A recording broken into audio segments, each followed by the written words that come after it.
Students, today's topic is biodiversity. Actually, this term often used to describe all the species living in a particular area. You can say that this is life on Earth. Keep in mind, we have identified and scientifically named about 1.7 to 1.8 million species on Earth. Biodiversity on Earth includes 950,000 species of insect, 270,000 species of plants, 19,000 species of fish, 10,500 species of reptiles and amphibians, 9,000 species of birds, and 4,000 species of mammals itself. Now, what is systemics? Actually, the term systemics, taxonomy, and biological classification are often used interchangeable. All are same thing. So, systematic is a study of biological diversity and its origin. Systematics is the study of biological diversity and its origin, like biological classification. So what is the need for classification, students? Actually, living organisms are classified into categories so that they could be named, remembered, studied, and understood well. So they are classified so that we can study them well. There are three major objectives of taxonomy. First, learning of all kinds of plants and animals. Second, assemblage of knowledge gained. Third, demonstration of biodiversity and its relation to man's understanding of evolution.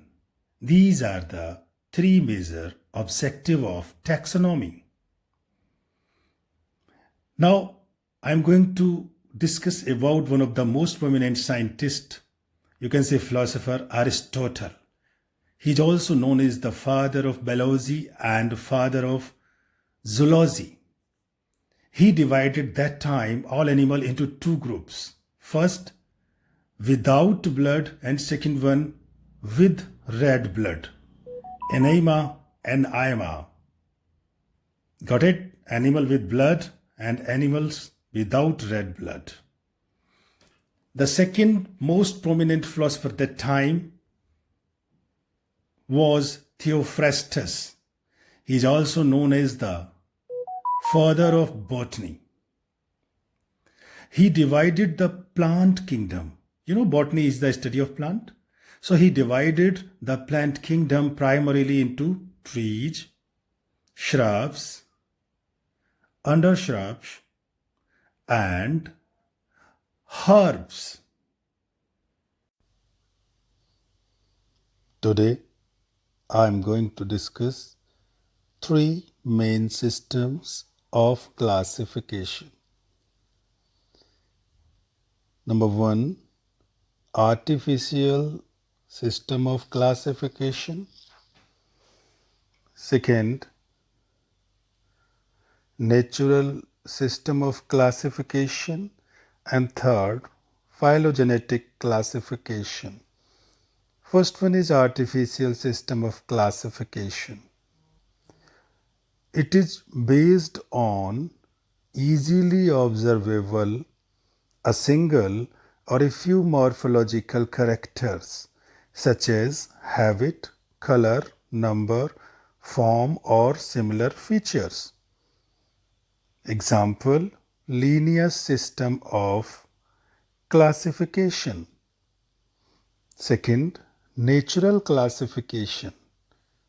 It is based on overall similarities or affinities derived from morphology, that is physical appearance, anatomy, internal structure, embryology, phytochemistry, ultrastructure, and all other field of study. For example, Bentham and Hooker's system of classification. And third one, phylogenetic classification. It is based on the evolutionary descent of a group of organisms. The relationship is depicted through a phylogenetic tree. For example, Engler and Prandtl's classification. Some important books and their authors. Number 1, Philosophica Botanica, written by Carolus Linnaeus. Species Plantarum by Carolus Linnaeus. Systema Naturae, also by Carolus Linnaeus. Genera Plantarum, written by Bentham and Hooker. And Families of Flowering Plant, written by John Hutchinson. Now, what is nomenclature? It is a science of providing distinct and proper names to organisms so that they can easily be recognized and differentiated from others.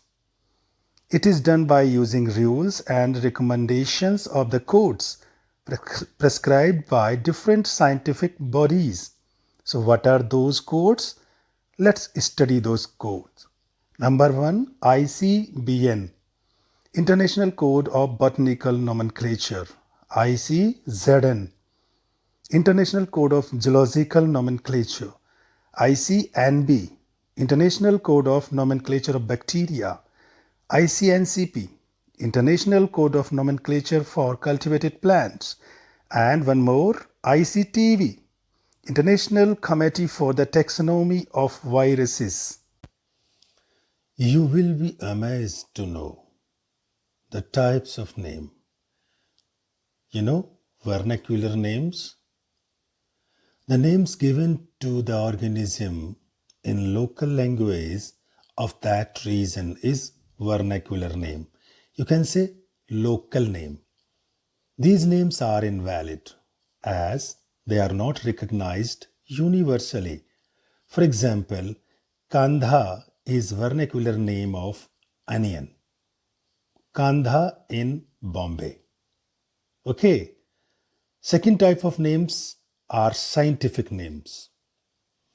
These names are given to the organism by biologists based on agreed principles and criteria for their acceptability all over the world. Example, Allium cepa is the scientific name of onion all over the world. And locally it is Kandha, Irulli, Dogri, Gantha, Pyaz, but scientifically Allium cepa. Now, binomial nomenclature. Swedish naturalist Carolus Linnaeus established binomial nomenclature. This nomenclature was used first in his book Species Plantarum in 1753. This is one of the most important type of nomenclature studied in biology. So there are some special rules. According to this system, name of any organism consists of two parts called epithets. That is, generic epithet and a specific epithet. For example, biological name of mango is Mangifera indica. So Mangifera is its genus called generic epithet And indica is its species called a specific epithet. Clear? Some more rules are: name should be in Greek or Latin language because this is that language and no modification will be there. Generic name begins with capital letter, capital M in Mangifera. Species name begins with a small letter and placed after generic name. For example, indica with small letter. The scientific name should be either underlined or italicized if printed. And name of authority should be written after the specific epithet in an abbreviated form. For example, Mangifera indica, Lin. Lin belongs to Linnaeus. Let's have some example of binomial names for some animals. Rana tigrina or Rana hexadactyla is the name of frog. Corvus splendens, the name of crow. Pavo cristatus, the name of peacock. Felis felis, the name of cat. Panthera tigris is the name of tiger. Let's have a look at some plants' name. For rice, it is Oryza sativa. For corn, Zea maize. For wheat, Triticum aestivum. So students, there are a lot of names are there. You study more, get more. Also, be with me to get more information from my videos. Like and subscribe to get more videos. Until then, thank you very much. Have a nice day.